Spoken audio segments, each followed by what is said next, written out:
I'm Julie, a librarian here at Elyria South Branch. Welcome to the best picture books of the year, just in my opinion though. So I hope you'll enjoy what I have to talk about. We're going to talk about 10 books today, but there's a whole lot of books I didn't talk about, as you can see. So the first book I'm going to talk about is nonfiction. It was my favorite nonfiction book of the year. It's called The Oldest Student, How Mary Walker Learned to Read by Rita Lorraine Hubbard and illustrated by O. Mora. In it, it talks about Mary's life. She was born in slavery, and then she learned to read finally when she was 114 years old. So it's very detailed and it has beautiful illustrations, and it's so inspiring because you're never too old to learn something new. Did you try anything new this year? In this book, Ernestine goes camping. It's her first time camping. It explains what you need to take camping, who you might see while you're camping, and of course, s'mores. It is by Jennifer K. Mann. She did the words and illustrations.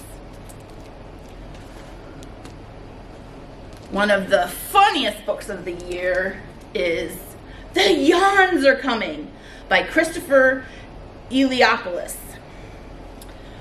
These friends are having a sleepover, but they can't escape the yawns. It's quite funny, so give it a read. My favorite counting book of the year is Two Dogs on a Trike by Gabby Snyder, illustrated by Robin Rosenthal. And this is great because it counts up from 1 to 10 and then back down from 10 to 1. So give it a read. It's pretty funny too.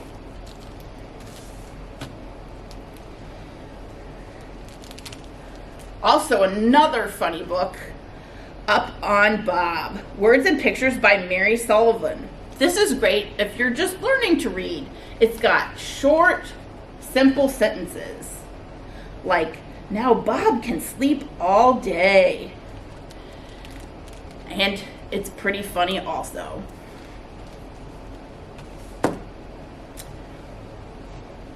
One of my favorite board books of the year is This is a Book of Shapes by Kenneth Kragle. What do emus, pineapples, and pancakes do in a book about shapes? You'll have to read it to find out.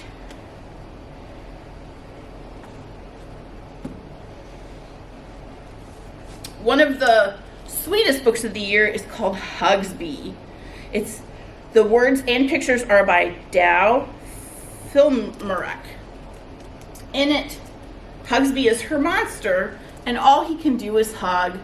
She feels bad that he's not invisible, that he can't play the cello, but maybe sometimes a hug is all you need.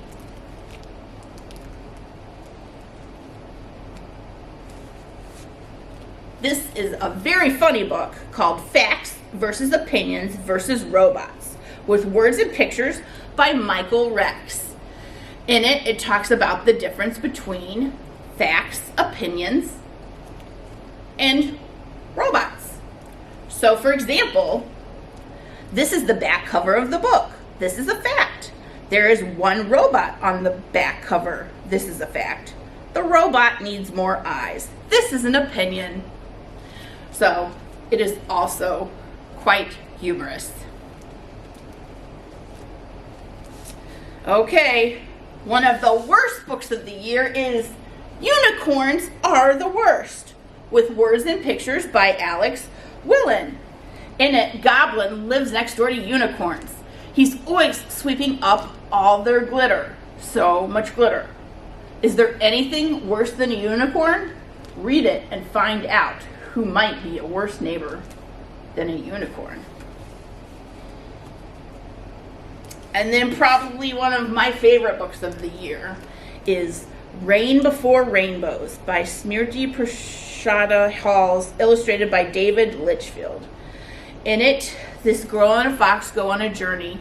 It has beautiful illustrations, and it reminds us that there's rain before rainbows, and that seeds need time to grow and flower. It's got beautiful, beautiful illustrations, and I hope you enjoy it. Come visit your local branch and check out any of these amazing picture books, and stay tuned next year for all the new stuff coming out. Thanks.